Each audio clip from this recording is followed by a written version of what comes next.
гепатит оорусу боюнча бүгүн кенен сөз кылабыз. Мен бул ооруга 2004-жылы апрель айында кабылгам. Билинбестен туруп, бир үй бүлөдө бирөө гепатит болсо бардык нерсе ошол жерден жугуп атат да.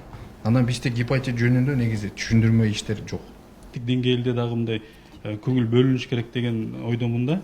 Кайсы жерге кирбей гепатит көп дейбиз. Эмнеден жукту деген нерсени эч ким билбейт да. Өкмөт жактан каражат албаган. Каражат жетишпегендиктен гепатит ага вакцинация эмдөө жасалбайт. Мен мындай тез эле убакыттын ичинде өрчүп кетти да, аябай өрчүп кетти. 3 жылдын ичинде уже мен баспай калдым да. Акыркы күндөр мына областной больница мен больница албай калган. Бишкектеги биринчи поликлиника, городской биринчи поликлиника.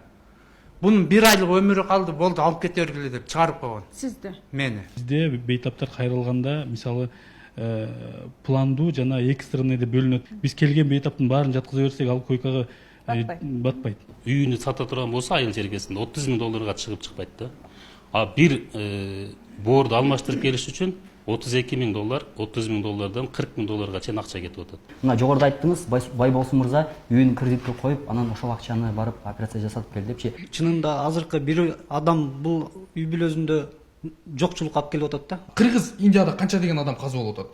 Кегиле туугандар, жалпы ушул орунду барыбыз чуркап күрөшүп, ушул орундан арылсак, анан биздин мамлекет болот.